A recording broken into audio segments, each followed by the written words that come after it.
সবচেয়ে বেশি ভালোবাসেন, মহব্বত করেন আমাদেরকে আমাদের রব। কে ভালোবাসে আমাদেরকে? আল্লাহ ছাড়া আসলে ভালোটা বাসেই বাকে। আমরা যে পবিত্র সম্পর্কে কথাও বললাম, এই যে স্বামী স্ত্রীর সম্পর্ক, স্বামী স্ত্রীর মধ্যে মহব্বত, পবিত্র সম্পর্ক, এটা হালাল, বৈধ। আল্লাহ পাক বৈধতা দিয়েছেন, কারণ আমাদের প্রবৃত্তির চাহিদা আছে। এই চাহিদা পূরণের জন্য আল্লাহ পাক আমাদেরকে হালালভাবে বিয়ে করতে বলেছেন। সমাজ বিয়েটাকে কঠিন করে ফেললো আর জেনাটাকে সহজ করে ফেললো। বিয়ে কঠিন হয়ে গেল, এরা এখন বিয়ে করতে পারবে না চাইলে। 21 বছর না 20 বছর বয়স হলে সে বিয়ে করতে পারবে না। 20 বছর একটা ছেলে আগামীকাল এই তথাকথিত ভালোবাসা দিবস পালন করতে পারবে, জেনা করতে পারবে। কেউ বলার কিছু নাই, কেউ বলার নাই, কেউ দেখার নাই, চলছে মানে এভাবেই চলছে। সমুদ্রের পানিতে ভেসে গেছি আমরা। একটা মেয়ের বয়স 17 বছর, সে কালকে জেনা করবে। অগণিত মেয়ে কালকে 17 বছরের মেয়ে জেনা করতে পারে, আল্লাহ হেফাজত করুন। কিন্তু এ এখন বিয়ে করতে পারবে না। বিয়ে করতে গেলে সমস্যা। তাহলে চিন্তা করেন, পয়সার এক পিঠ যদি আপনি দেখান, অপর পিঠ দেখতে হবে। এক পিঠে যদি এই সমস্যা হয়, অপর পিঠে কী পড়তে সেটা দেখতে হবে, আমাকে বুঝতে হবে। বিয়ে কঠিন হয়ে গেল, জেনা সহজ হয়ে গেল। আবার বাসায় ধরেন একটা পুরুষের সামর্থ্য আছে, চাহিদাও বেশি, সামর্থ্য আছে অনেক, চাহিদাও বেশি। সমাজে বিধবা মেয়ে পড়ে আছে, তালাকপ্রাপ্ত মেয়ে পড়ে আছে, এতিম মেয়ে পড়ে আছে, বিয়ে করার মানুষ নাই। এখন সমাজে যদি কোনো সৎ পুরুষ একাধিক বিয়ে করে, তাকে সমাজে বাঁকা চোখে দেখা হবে। কিন্তু এই পুরুষে যদি বিয়ে না করে বাইরে আরও 10টা মেয়ের সাথে অকাম কুকাম করে, তাকে কিচ্ছু বলা হবে না। বলেছি আমি, কোরআন একদিকে, সুন্নত একদিকে, ইসলাম একদিকে, সমাজ, এই সমাজের তাকদির খারাপ। এভাবেই নবী সাল্লাল্লাহু আলাইহি ওয়াসাল্লাম পেরেশান ছিলেন কিভাবে সমাজের মানুষকে ফেরানো যায়। আজকে আমরাও পেরেশান। আল্লাহ পাক সবার আগে আমাকে ইসলাহ দান করেন, আমার পরিবারকে দান করেন, আমাদের প্রত্যেক দিনই ভাই বোনকে দান করেন এবং ইস্তেকামাত দান করেন। আল্লাহুম্মা সাব্বিতনা ওয়াজআলনা হাদিয়ান ওয়া মাহদিয়া, আমিন ইয়া রাব্বাল আলামিন। তো এখন কথা হচ্ছে, এগুলো চলছে আমাদের চোখের সামনেই। কিন্তু দেখেন প্রিয় ভাইয়েরা, আল্লাহ পাক শাস্তি বলেছেন 100 বেত্রাঘাত। কেউ যদি আবার বিবাহিত হয়ে এই কাজ করে, জেনা করে, তাহলে তার শাস্তি কি বলেছেন? বলা হয়েছে কোমর পর্যন্ত মাটিতে পুঁতে ফেলে তাকে পাথর নিক্ষেপ করে হত্যা করতে হবে। এটা কোরআন এবং হাদিসের শাস্তি। আর আমরা কি করছি দেখেন। আমি 2টা হাদিস বলি আপনাদেরকে, শোনেন, ইয়াংরা শোনেন। এই 2টা হাদিস আজকে ভুলবেন না। আলোচনা অনেক লম্বা হচ্ছে তো অনেক কিছু ভুলে যেতে পারে, এই 2টা হাদিস ভুলেন না। একটা হচ্ছে 3 জন ব্যক্তি একবার একটা গুহায় আটকা পড়ছে। 3 জন বন্ধু বা ভাই, তার একটা গুহার মধ্যে আটকা পড়ে গেছে। ঝড় হচ্ছে, গুহার মুখটা বন্ধ হয়ে গেছে পাথর দিয়ে, বের হওয়ার কোনো জায়গা নাই। এখানে নিশ্চিত মৃত্যু, কোনো সুযোগই নাই বাঁচার। তারা অনেক চেষ্টা করে বের হতে পারলো না। শেষমেশ তারা বলছে যে আমাদের যদি কোনো নেক আমল থাকে, সে নেক আমলের ওসিলা করে আল্লাহর কাছে দোয়া করি, আল্লাহ চাইলে আজকে আমাদেরকে বাঁচাতে পারে। একজন বলছে, আল্লাহ, আমার মা ছিল, পিতামাতা ছিল, তো মাকে আমি দুধ পান না করি আমার সন্তানদেরকে কখনো খাওয়াতাম না। একদিন গিয়ে দেখি যে মা ঘুমিয়ে গেছে, আমার বাচ্চারা কান্নাকাটি করছে, তবু আমি আমার বাচ্চাকে কান্না অবস্থায় রেখেছি, মাকে খাওয়াই নাই, ওদেরকে খাওয়াই নাই। আগে মাকে খাওয়াইছে, তারপর ওদেরকে খাওয়াইছে। আজকে ঘরে ঘরে মাদের সাথে কি আচরণ দেখেন, কি একটা অবস্থা দেখেন সমাজে, কি প্রজন্ম তৈরি করেছেন। মারা এখন বৃদ্ধাশ্রমে চলে যাচ্ছে। শিক্ষিত মা, তাই না? মায়ের পায়ের নিচে আপনার জান্নাত।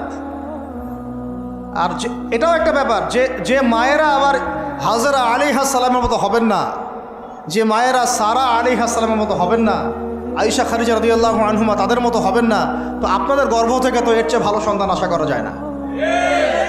সমস্যা সব দিকেই আছে না? তো ও এই দোয়া করার সাথে সাথে একটু সরে গেল, আল্লাহর পক্ষ থেকে এই পাথরটা একটু সরে গেল, সুবহানাল্লাহ। কিন্তু বের হওয়ার জন্য এনাফ না। এরপরে আরেকজন দোয়া করছে যে আল্লাহ, আমার একজন কর্মচারী ছিল, টাকা পাইতো আমার কাছে কিছু, তো সে একদিন বেতন না নিয়ে চলে গেছে। টাকাটা দিয়ে আমি কিছু পশু কিনেছি, মানে গবাদি পশু।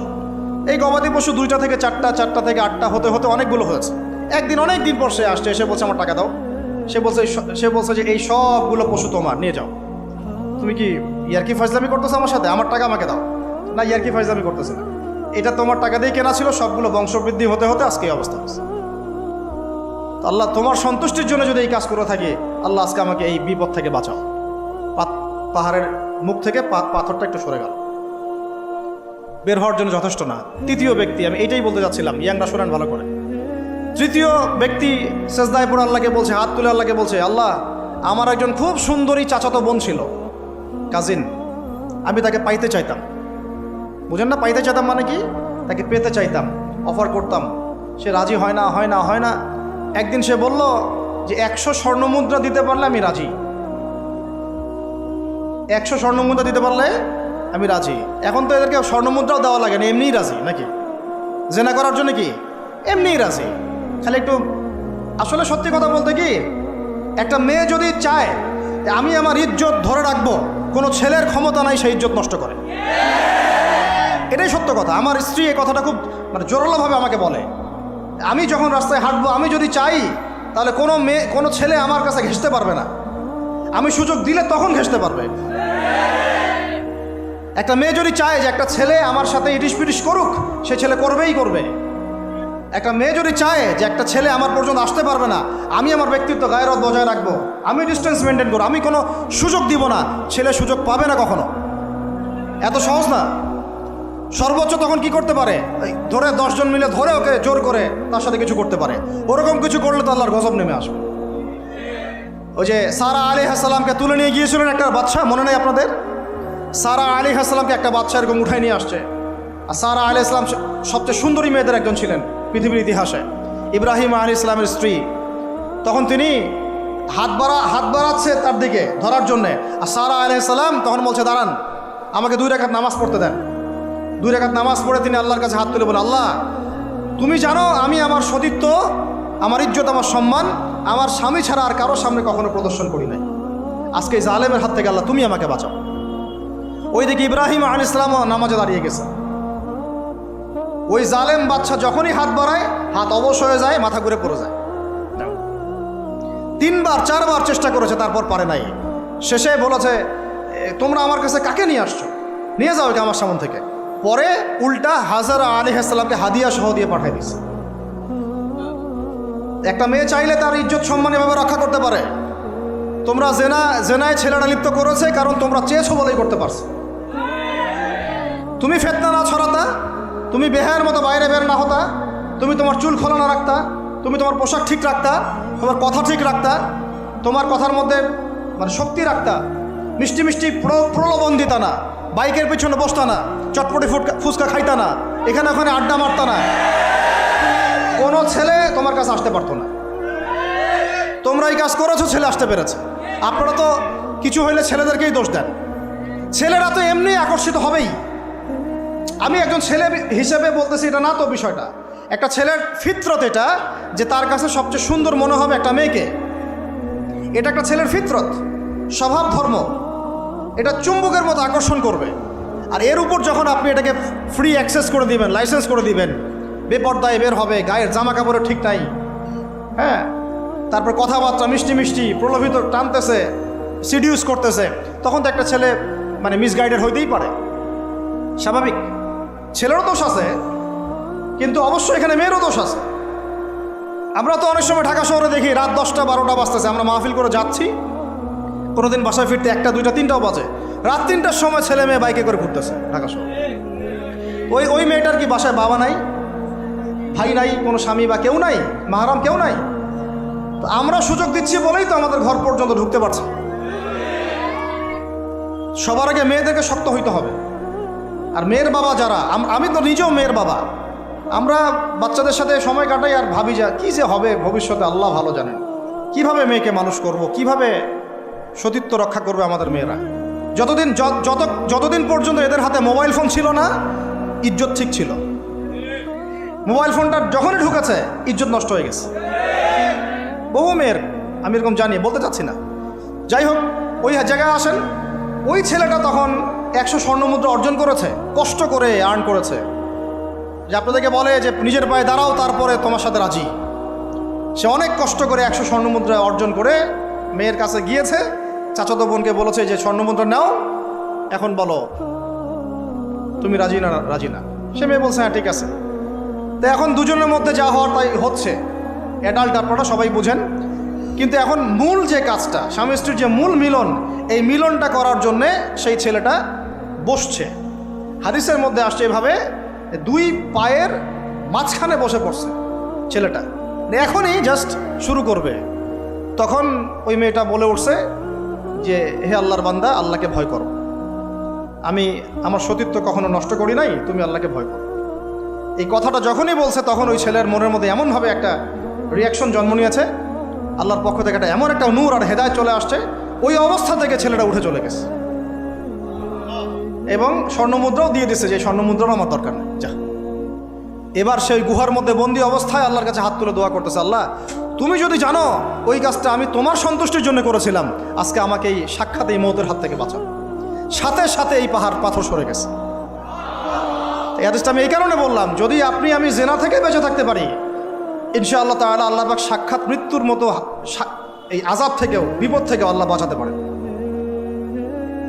এটা একটা হাদিস, সবাই মনে রাখবেন। দ্বিতীয় একটা বলি, এটা আমাদের সব বিবাহিতদের জন্য। আজকে তো বিবাহিতরাও অভাব নাই, আর আমি আশ্চর্য হয়ে যাই যে বিবাহিত একটা ছেলে, বিবাহিত একটা পুরুষ তার স্ত্রীকে এভাবে বেহায়ার মতো কিভাবে সবার সামনে শো করতে পারে। বিয়ে আপনি করলেন, মোহর আপনি দিলেন, সম্পদ আপনার, তার সতীত্ব আপনার, তার সম্ভ্রম আপনার, আপনি নিজে কেন ওকে এভাবে সবার সামনে উত্থাপন করতেছেন? টিকিট আপনি কাটলেন, সিনেমা সবাই দেখবে, ব্যাপারটা এরকম। কি অবস্থা! আবার কোনো কোনো ঘরে দেখা যায় স্বামীরা কন্ট্রোল করতে চাচ্ছে, কিন্তু মেয়ে বা স্ত্রী কন্ট্রোলে থাকতে চায় না। স্বামীকে বলো তুমি বেশি হুজুর হয়ে গেছো, বেশি বেশি হুজুর হয়ে গেছো। এই যুগে এগুলো চলে, এটা আধুনিকতার মডার্ন যুগ।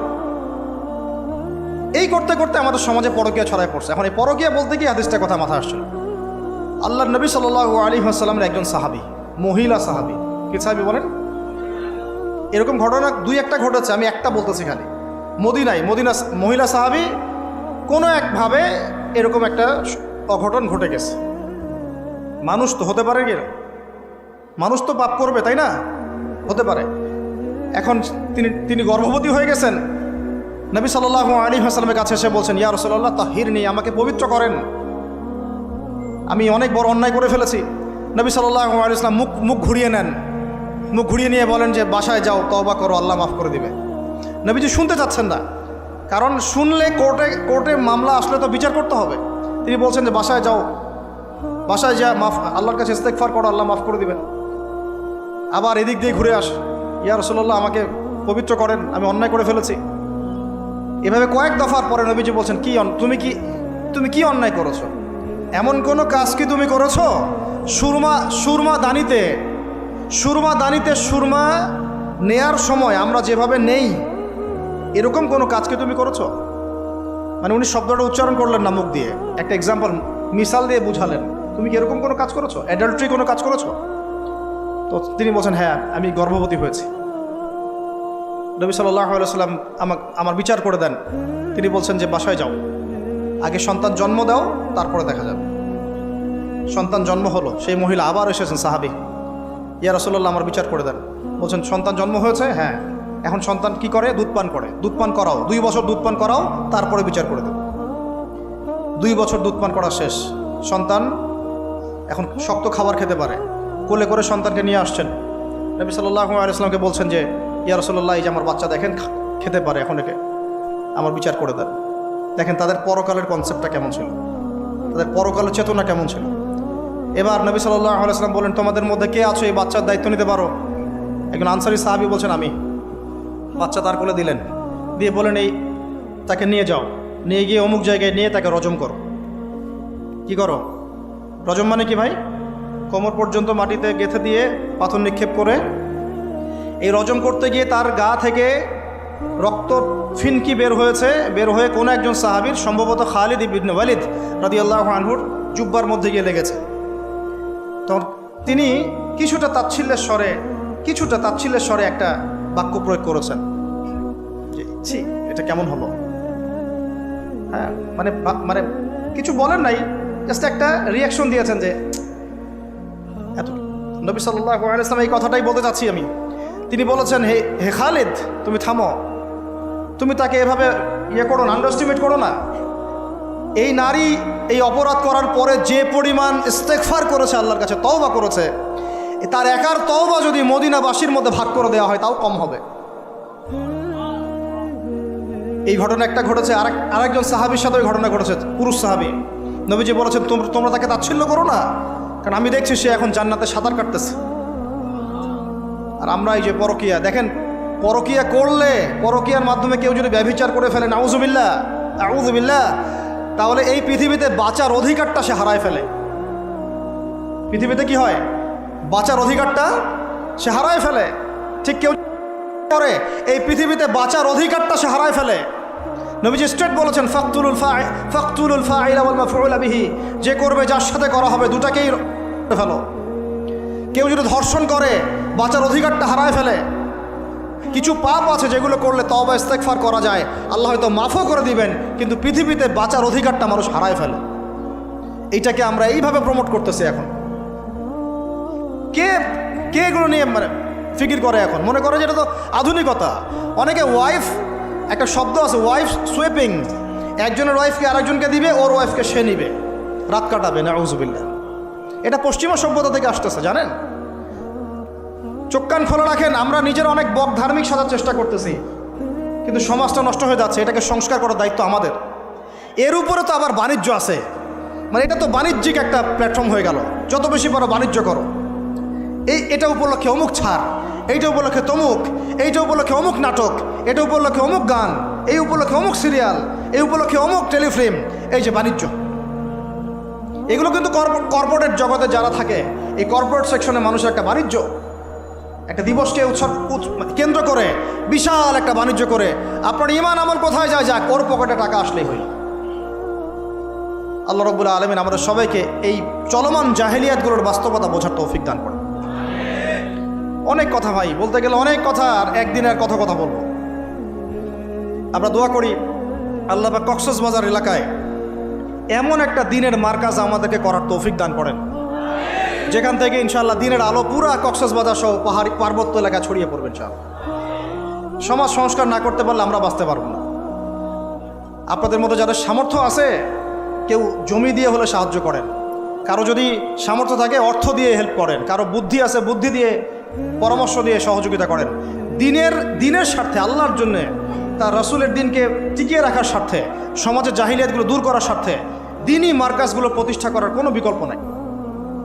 অযথা একদিনের মাহফিল দিয়ে আমি আসলাম চলে গেলাম, 1 বছর আপনার সাথে আমার দেখা নাই, দিয়ে আপনি সমাজ সংস্কার করতে পারবেন না। এভাবে দিন কায়েম হয় না। ইকামতে দিন অনেক কঠিন বিষয়। প্রত্যেক দিন প্রত্যেক রাতের মেহনতের উপর দাঁড়ায় থাকবে ইনশাআল্লাহ। আল্লাহ পাক আমাদেরকে এই বেহায়া দিবসকে বর্জন করার তৌফিক দান করুন। এই পশ্চিমাদের ফাঁদ থেকে আল্লাহ আমাদেরকে বাঁচায় রাখেন। আল্লাহ রাব্বুল আলামিন আমাদের সবাইকে যেন এই জেনা, ব্যভিচার, পরকিয়া, তারপরে সুদ, মাদক, সমকামিতা, ট্রান্সজেন্ডার, এই সমস্ত ফিতনা থেকে আল্লাহ আমাদেরকে হেফাজত করেন। আমাদের এই যুবক যুবতীদেরকে আল্লাহ পাক খাস করে এই চলমানে জাহিলিয়াতগুলো থেকে হেফাজত করেন। আমিন। প্রত্যেক পরিবারের কর্তা সতর্ক হয়ে যান। প্রত্যেক পরিবারের যে ভাই আছেন, যে বাবা আছেন, সতর্ক হয়ে যান। আপনার পরিবারটাকে আপনি শক্ত হাতে দমন করেন, কঠোরভাবে, দেখবেন ইনশাআল্লাহ অ্যাটলিস্ট আপনার ঘরটা পবিত্র রাখেন। সবাই যার যার পরিবারের দায়িত্ব নেই, ইনশাআল্লাহ দেখবেন সমাজ ঠিক হয়ে গেছে। আমার স্ত্রীকে আমি এসব করতে দিব না, ওর ক্ষমতা আছে করবে, করলে ওকে আমি তালাক দিয়ে রেখে দেব, শেষ, সোজা কথা। ও আমরা এইভাবেই কথা বলি বাসায়, এক কথায় চলবা, এক কথায় উঠবে, এক কথায় বসবা, দ্বিতীয় কথা যেন বলতে না হয়। একদিন একটা ইস্যু নিয়ে মানে ঝগড়া তুল কালাম হয়ে গেল। আমি রাগ কন্ট্রোল করতে পারলাম না। বলছিলাম যে হাত মোজা ভালো করে পড়তে। হাত কথা বলার সময় দেখেন, যদি আমি হাতে ভাবে উঁচু করি দেখা যায় এতটুকু। আমি বাসায় গিয়ে বলছিলাম যে হাত মোজা খুব ভালো করে এই পর্যন্ত পড়তে। এইটুক নিয়ে মনে হয় আমি 10 মিনিট ঝাড়ি দিয়েছি, মানে বকা দিয়েছি আর কি। একদম মাথা নিচু করে শুনছে, একটা কথা বলে নাই। আমি আমার পরিবারকে ঠিক করলে কেন আমার মানে স্ত্রী বাইরে যাবে, কিভাবে যাবে? আমি বলতেছি না যে সে বাইরে যাইতে পারবে না, প্রয়োজনে তার প্রয়োজন পূরণ করতে পারবে না, এমন তো না বিষয়টা। বেপর্দায় এভাবে যাবে কেন? বেপর্দায় ফিতনার মধ্যে কেন যাবে? আমার মেয়ে, আমি জন্ম দিলাম, আমি বড় করতেছি, আমি খাওয়াই বলতে মানে কি আমরা উপার্জন করি, আমরাই খেতে খাওয়াই নাকি? আমরা ওসিলা না রিজিকের? আমরা কামাই রোজগার করে নিয়ে আসি। আমি খাওয়াই বলতে বোঝাচ্ছি আমরা কামাই রোজগার করে নিয়ে আসি, আমাদের ভালোবাসা দিই, মহব্বত করি, তিলে তিলে আদর মহব্বত দিয়ে বড় করি। আমার মেয়ে কেমন করে বাইরে যায়? কেমন করে বাইরে যাবে? কোন সাহসে যাবে? আমি বাবা হয়ে বেঁচে থাকতেও কীভাবে যাইতে পারে? গেলে ওকে একদম খাওয়ার বন্ধ করে দিবেন। আমার ছেলে বালেগ হয়েছে, নামাজে যাবে না কেন? যাবে না কেন? যদি না যায় আমি ওর খাওয়া বন্ধ করে দিব। শাসন করতে হবে সবসময়, কিন্তু মিষ্টি কথা চিরা ভিজে না। আল্লাহ পাক কোরআনের মধ্যে হেদায়েত দিতে উৎসাহিত করেছেন, এখানেই আবার আইনগুলো নাজিল করেছেন। মানে সবসময় মানুষকে দাওয়াত দিয়ে বুঝিয়ে সুঝিয়ে কাজ হয় না, মাঝে মাঝে পিটানো লাগে, লাগে না? শাসন লাগে না? লাগে। তো আমরা যদি আমাদের পরিবারের মেয়েদেরকে নিয়ন্ত্রণ করতে পারি, ছেলেদেরকে নিয়ন্ত্রণ করতে পারি, দেখবেন আস্তে আস্তে ইনশাআল্লাহ এটা কমে গেছে। আর যদি এভাবেই গা ছাড়া দিয়ে দেন, আমি বলেছি বেশি দিন লাগবে না, আর 10টা বছর পরে নাউজুবিল্লাহ আমরা আশ্রয় চাই আল্লাহর কাছে, এমনটা যেন না হয়। দেখবেন যে এটা এমন হারে বেড়ে গেছে যে ঘরে ঘরে সমকামিতা ঢুকে যাইতে পারে। নাউজুবিল্লাহ। এই তাদাত, এই সংখ্যা দিন দিন বাড়তেছে।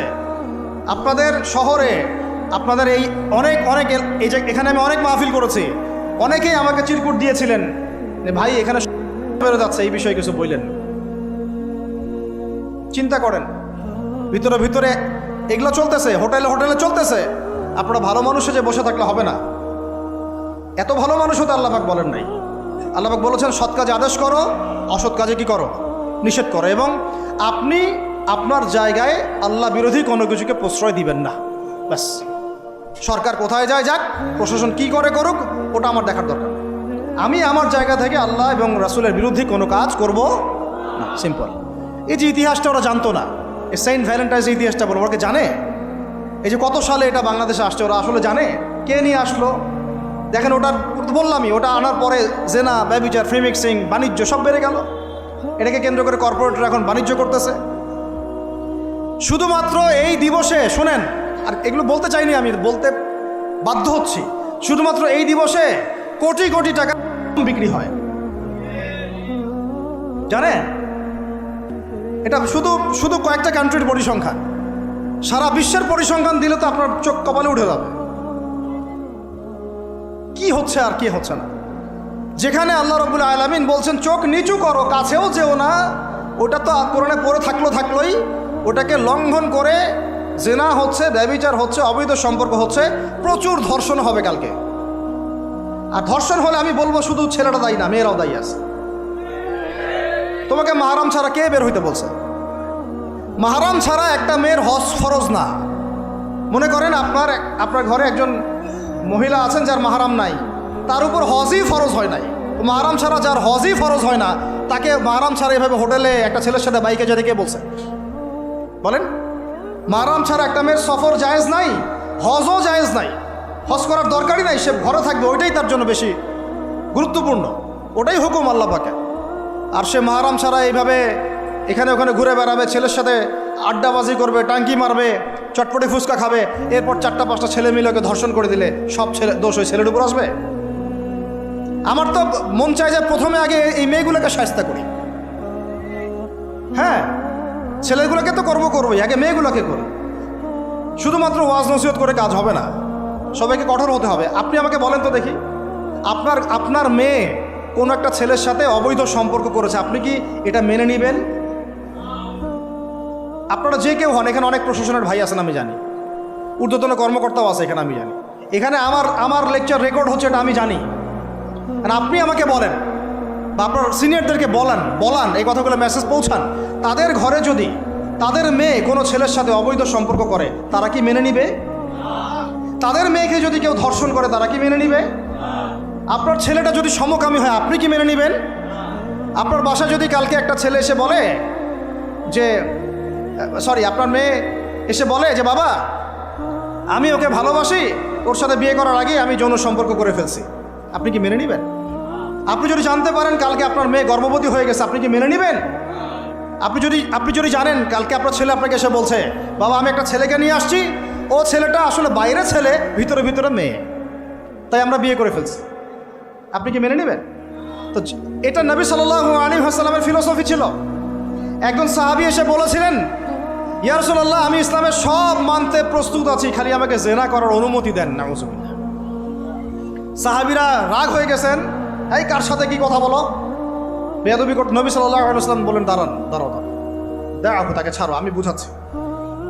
নবীজি তখন বললেন, দেখো, তুমি যে প্রস্তাবটা আমাকে দিলা, ইসলামের সব তোমার ভালো লাগে, কিন্তু জেনা করতে চাচ্ছ, তো এখন বলো তো দেখি, তোমার মায়ের সাথে কেউ যদি এমন করে তুমি কি রাজি হবা?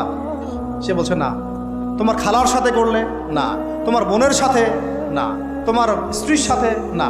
তাহলে যেটা তুমি অন্যের ক্ষেত্রে চাচ্ছ না, পছন্দ করো না, সেটা কেন তুমি তোমার ক্ষেত্রে চাচ্ছ? এভাবে চিন্তা করলে আমাদের আর কথা বলার দরকার আছে? আল্লাহ পাক আমাদের সবাইকে কথাগুলো বোঝার তৌফিক দান করে। এখন শেষ করে দিচ্ছি এই পয়েন্ট থেকে। দেখেন, আমাদেরকে সবচেয়ে ভালোবাসেন আমাদের রব আল্লাহ। সত্যিকারের ভালোবাসার ডেফিনেশনটা হচ্ছে যে আপনি নিঃস্বার্থভাবে কাউকে ভালোবাসেন। আমাদের আশপাশে যারা আছে, যারা হালাল, ইভেন হালাল, আমার মা, আমার বোন, আমার বাবা, আমার স্ত্রী, আমার ছেলে, আমার মেয়ে, এদেরও যদি কখনো স্বার্থে আঘাত পড়ে, দেখবেন সেও আপনার পাশ থেকে সরে যাচ্ছে। এমন হয়নি কখনো? আপনার বন্ধু, আপনার ব্যবসার পার্টনার, আপনার বস, আপনার কলিগ, ওদের স্বার্থে আঘাত হলে ওরাও সরে যাচ্ছে পাশ থেকে, জিগরি দোষ সরে গেল পাশ থেকে, হয় না এমন? ভালোবাসা দুই প্রকার। বলেন কয় প্রকার? আমার সাথে বলেন, এখানে শেষ করে দিব 10টা মিনিট। ভালোবাসা কয় প্রকার? একটা হচ্ছে নিঃস্বার্থ ভালোবাসা। কি স্বার্থ? কোনো স্বার্থ নাই, নিঃস্বার্থভাবে ভালোবাসা। একটা হচ্ছে কোনো না কোনো স্বার্থ জড়িত আছে এমন ভালোবাসা। আপনার স্ত্রীর চাহিদাও যদি আপনি পূরণ করতে ব্যর্থ হন, দেখবেন স্ত্রীর সাথে আপনার গন্ডগোল লেগে যাচ্ছে, যদিও সে হালাল, বৈধ, তাই না? এমন হয় না অনেক সময়? আমি তো অনেক দিন বলেছি, অনেক দিন আগেও বলেছি, 5 বছর 6 বছর আগে, যে মানুষ আসলেই মানুষের অবস্থানকে মূল্যায়ন করে। ভিতর থেকে মানুষকে শুধু মূল্যায়ন করে আল্লাহ রাব্বুল আলামিন। না হলে কি হতো? এই যে এত অন্যায় আমরা করেছি, আল্লাহ পাক কি আমাদেরকে ছেড়ে দিয়েছেন, ফেলে দিয়েছেন, গজবে ধ্বংস করে দিয়েছেন? এই যে আল্লাহ পাক যে আমাদেরকে মহব্বত করেন, ভালোবাসেন, তার প্রমাণ এগুলো। আল্লাহ পাক চান যে আমরা যেন ফিরে আসি। আল্লাহ পাক বলছেন, সারা দুনিয়ার সমান গুনাহও যদি সে করে ফেলে, আসমানের সমানও গুনাহ করে ফেলে, খালি তওবা করে ফিরে আল্লাহকে বলবে, আস্তাগফিরুল্লাহাল্লাযী লা ইলাহা ইল্লা হুয়াল হাইয়ুল কাইয়্যুম ওয়া আতুবু ইলাইহি। আল্লাহ পাক বলছেন, খালেস তওবা করলে গুনাহ তো মাফ করে দিবই, আগের গুনাহগুলোকে নেকি দিয়ে পরিবর্তন করে দিব। এটা ভালোবাসা না? আল্লাহ পাক সৃষ্টি করেছেন আমাদেরকে ভালোবেসে। কোরআন খোলেন, সূরা সদ পড়েন, সূরা সদের মধ্যে দেখবেন আল্লাহ বলছেন, খালাকতু বিয়াদি মা মানাআকা আল্লা তাসজুদা খালাকতু বিয়াদাই, মানে তুমি ইবলিস কেন তাকে সিজদা করলে না যাকে আমি নিজ হাতে সৃষ্টি করেছি? এটা মহব্বতের বহিঃপ্রকাশ না? আল্লাহ আমাদেরকে নিজ হাতে সৃষ্টি করেছেন। আল্লাহ পাকের হাত কেমন এটা আমরা ব্যাখ্যা করতে যাব না। এর হাতের অর্থ কি সেটাও ব্যাখ্যা করার, তাওয়িল করার দরকার নাই। কোরআনে আসছে যেভাবে সেভাবে আমরা ঈমান রাখবো, ঠিক আছে ভাই? এখানে আবার অনেক তালগোল পাকায় ফেলে এবং বিভ্রান্ত হয়ে যায়, এদিকে যাওয়ার দরকার নাই। এখানে বোঝানো হচ্ছে আল্লাহ রাব্বুল আলামিন আমাদেরকে মহব্বত করে সৃষ্টি করেছে। এই পুরো সৃষ্টি জগৎটাই তো আল্লাহর মহব্বতের বহিঃপ্রকাশ। সবকিছু এত নিপুণভাবে চলতেছে, এটা মহব্বতের বহিঃপ্রকাশ না? আমি আপনাদেরকে নিয়ে যদি কোনোদিন কক্সবাজারের সৈকতে তারা দেখাতে পারতাম, তাহলে আমি বুঝাইতে পারতাম আপনাদেরকে যে এই মহাবিশ্বটা ঠিকই আছে কীভাবে। তারার মধ্যে একটা গাণিতিক ক্যালকুলেশন আছে যেটা সবাই জানে না। যারা একটু অ্যাস্ট্রোনমি নিয়ে পড়াশোনা করেছে তারা জানে। আপনার মানে মাথার বিবেকই উল্টায় যাবে যে এত সূক্ষ্মভাবে কিভাবে আল্লাহ রাব্বুল আলামিন এই মহাবিশ্ব সৃষ্টি করলেন। এক চুল এদিক ওদিক হলে পুরো বিশ্ব কায়নাত ধ্বংস হয়ে যাইত। এটা কি আল্লাহ পাকের মহব্বতের বহিঃপ্রকাশ না? আল্লাহ পাক তো বরং বলেছেন পুরো সৃষ্টি পরিবারটাই আল্লাহর পরিবারের অন্তর্ভুক্ত। সুবহানাল্লাহ। এমনকি আল্লাহ পাক আমাদেরকে বলেছেন, তোমরা জমিনবাসীর সবার উপর রহম করো। ইরহামু মান ফিল আরদ ইয়ারহামুকুম মান ফিস সামা। তোমরা সবার উপর রহম করো, দয়া করো। দয়া, রহম, এটা তো মহব্বতের একটা অংশ। তোমরা সবার উপর দয়া করো, রহম করো, মহব্বত করো। এটা কি হবে? তাহলে আল্লাহ পাক আসমানে যিনি আছেন, আল্লাহ পাক তোমাদের উপর রহম করবে ইনশাআল্লাহ।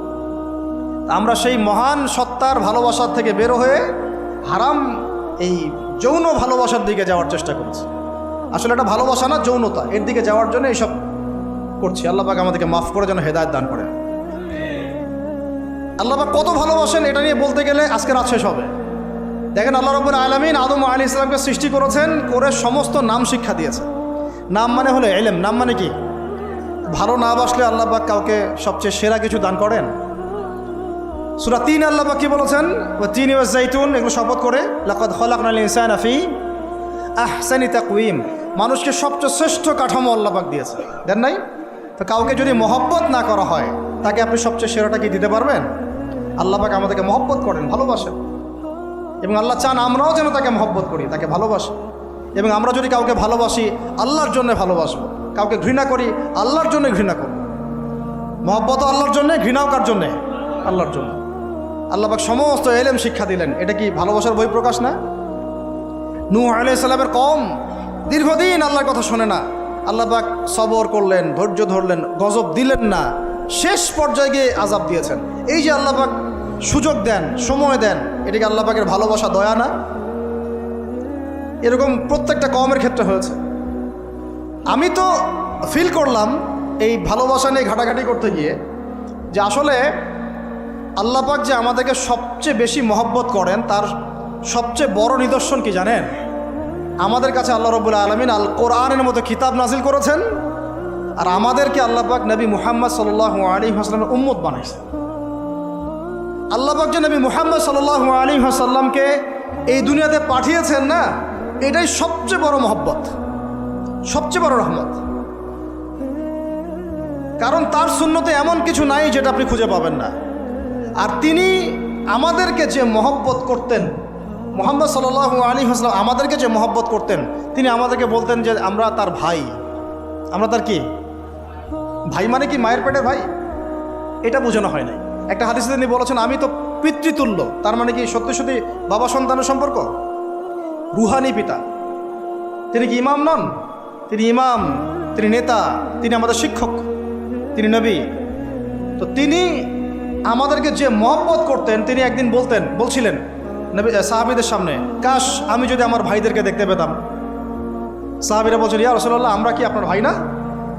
তখন নবীজি বলছেন না, তোমরা আমার সাহাবী, আমার ভাই তারা যারা আমাকে না দেখেই আমার প্রতি ঈমান নিয়ে আসবে।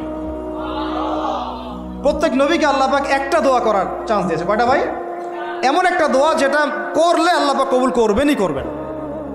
করলে আল্লাহ পাক কি করবেন? অবশ্যই কবুল করবেন।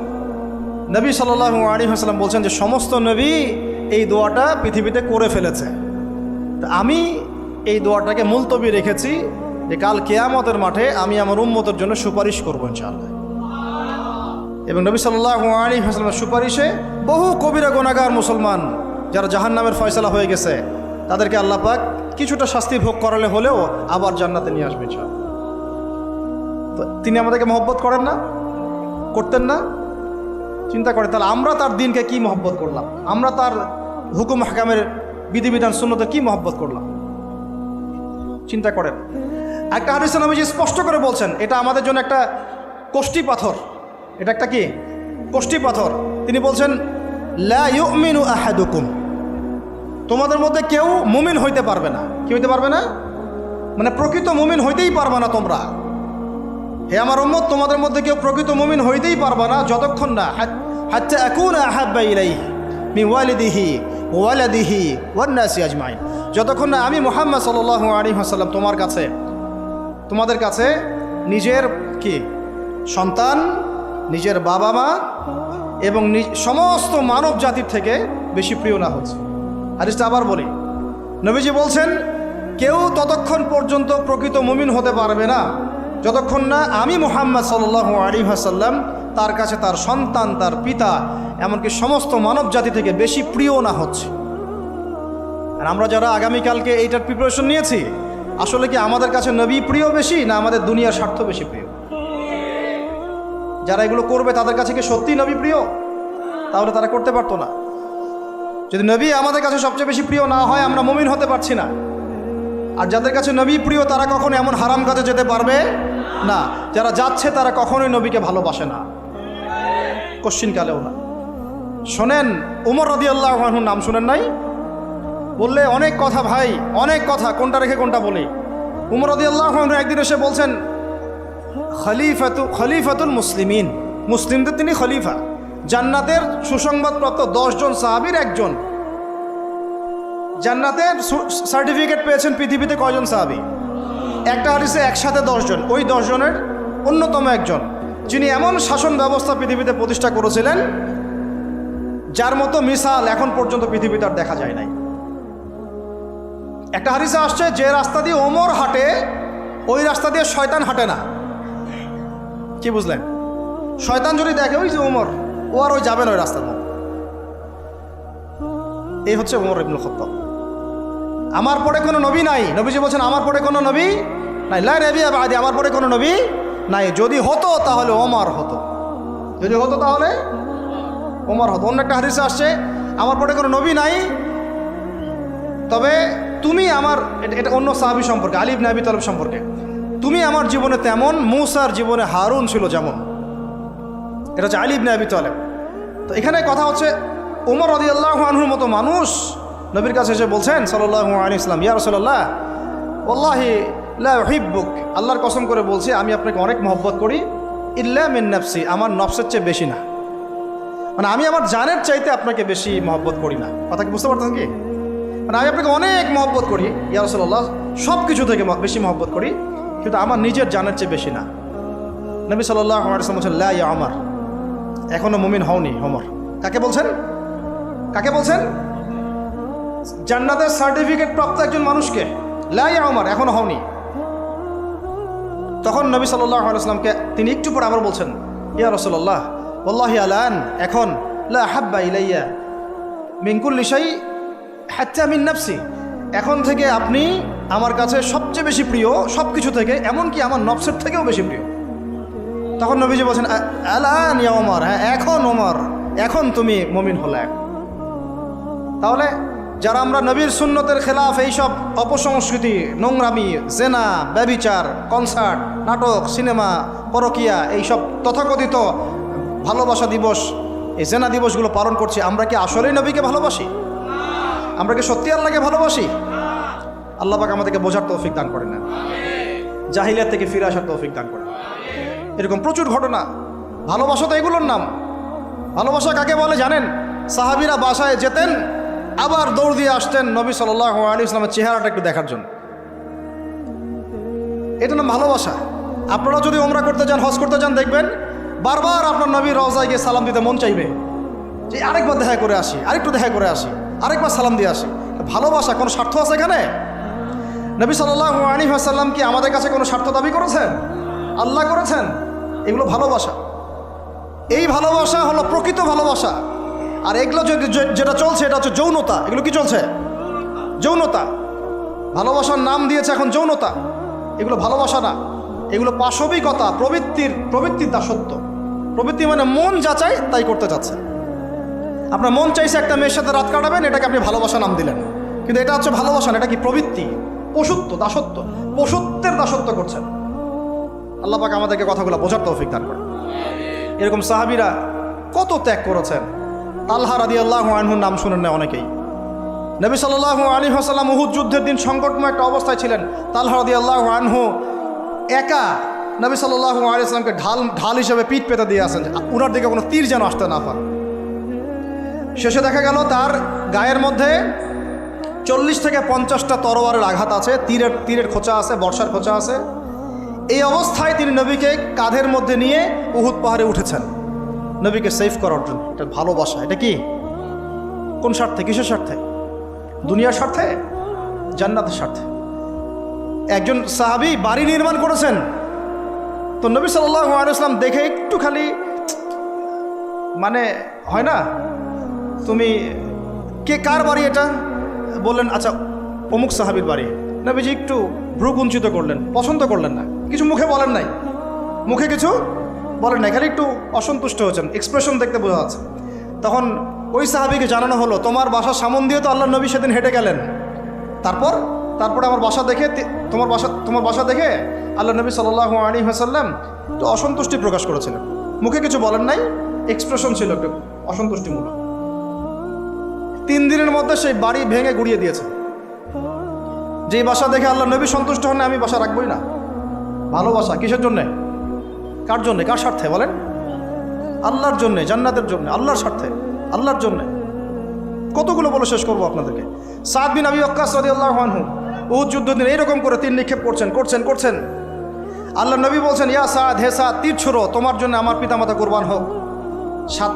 আশপাশে 9 জন ছিল, তার মধ্যে একজন করে শহীদ হতে শেষে 2 জন বেঁচে থাকলো, সাদ বিন আবি ওয়াক্কাস, তালহা বিন উবাইদুল্লাহ রাদিয়াল্লাহু আনহু। এগুলো তারা কেন করেছেন? ভালোবাসার জন্যে। ভালোবাসা এগুলোর নাম। কতগুলো বললে শেষ করবো আপনাদেরকে, বলেন। নবী সাল্লাল্লাহু আলাইহি ওয়াসাল্লামের কাছে একজন সাহাবী আসেন ইসলাম কবুল করতে এসে হাতের মধ্যে কিছু বালা আংটি থাকে না, এগুলো ছিল, এগুলো খুলে ফেলে দিয়েছেন নবী সাল্লাল্লাহু আলাইহি ওয়াসাল্লাম, খুলে ফেলে দিয়েছেন। তো একটা খুব দামি সোনার আংটি ছিল, ফেলে দেওয়ার পরে অনেকে বলছে, তুমি তো এখন মুসলিম হয়েছো, ইসলাম কবুল করেছো, তো আচ্ছা ঠিক আছে, ওইটা না হয় নবীজি পড়তে নিষেধ করেছেন, তুমি ওইটা নিয়ে বিক্রি করে দাও, বিক্রি করে না হয় ওই টাকা দিয়ে অন্য কিছু করো। উনি বলছেন, কখনো না, আমার হাত থেকে আল্লাহ নবী খুলে একটা জিনিস ফেলে দিয়েছেন, আমি সেটা আবার নিতে যাব? কিসের জন্য এগুলা? এটা ভালোবাসা, মহাব্বত। আল্লাহ পাক এটাই কোরআনে বলছেন যে কুল, আপনি হে নবী আপনি বলে দিন, ইন কুনতুম তুহিব্বুন আল্লাহ, তোমরা যদি আল্লাহকে মহব্বত করেই থাকো, আল্লাহকে সত্যিকার অর্থে ভালোবেসেই থাকো, ভালোবাসা দাবি করেই থাকো, ফাত্তাবিউনি, তাহলে নবীর আনুগত্য করো, ইউহিব্বুকুমুল্লাহ, তখন আল্লাহ তোমাদেরকে ভালোবাসবেন, ওয়া ইয়াগফির লাকুম যুনুবাকুম, তোমাদের সব গুনাহ আল্লাহ মাফ করে দিবেন, আল্লাহু গফুরুর রহিম। এই হলো ভালোবাসা। ভালোবাসা মানে কি? ভালোবাসা মানে হচ্ছে আসসামু ওয়া তাআ, আমি নবী এবং আল্লাহ এবং তার রাসূলের কথা শুনবো এবং আনুগত্য করব, শুনবো এবং এর নাম ভালোবাসা। শুনবো, আনুগত্য করব, তাহলে আমরা কি শুনবো, কি আনুগত্য করব? আমাদেরকে প্রথমে কোরআন পড়তে হবে, কোরআনের অনুবাদ জানতে হবে, কোরআন অনুযায়ী জীবন করতে হবে, 5 ওয়াক্ত নামাজ পড়বো ইনশাল্লাহ, হালাল খাবো, যাকাত দিব, রমজানের সওম রাখবো, নবীর সুন্নাহ অনুযায়ী জীবনযাপন করব, এবং সুন্নাহ বিরোধী, কোরআন বিরোধী, ইসলাম বিরোধী কোনো কাজে আমি লিপ্ত হব না। এই তো ভালোবাসা। এই ভালোবাসা যদি বহিঃপ্রকাশ ঘটাতে আমরা ব্যর্থ হই, নিজেও ধ্বংস হব, পরিবারও ধ্বংস হবে, আমাদের পরের প্রজন্মও ধ্বংস হবে, সমাজও ধ্বংস হয়ে যাবে। আল্লাহ পাক আমাদেরকে বোঝার তৌফিক দান করেন। আজকের মতো এখানে শেষ করি, অনেক লম্বা আলোচনা হয়ে গেল। যদি কারো কোনো প্রশ্ন থাকে সেটা আপনারা লিখিত আকারে করতে পারেন, আমি অ্যান্সার দেওয়ার চেষ্টা করবো ইনশাআল্লাহ। রাত 12:30 বাজতেছে, তো শেষ করার আগে আমি জাস্ট 2টা মিনিট সময় নিচ্ছি। আমার সাথে সবাই বলেন, আমরা, দাঁড়ান আমি একটা করে বলি, আমরা নবী সাল্লাল্লাহু আলাইহি ওয়াসাল্লামের শেখানো রাস্তার বাইরে যাব না ইনশাআল্লাহ। আমরা আল্লাহ রাব্বুল আলামিনের মহব্বত শুধু মুখে দাবি করবো এমন না, কাজে প্রমাণ করবো ইনশাআল্লাহ। আমরা তার রাসূলের মহব্বত শুধু মুখে দাবি করব না, কাজে প্রমাণ করবো ইনশাআল্লাহ। আল্লাহ এবং তার রাসূলের বিরোধী কোনো কাজে আমি কোনোদিনও লিপ্ত হব না ইনশাআল্লাহ।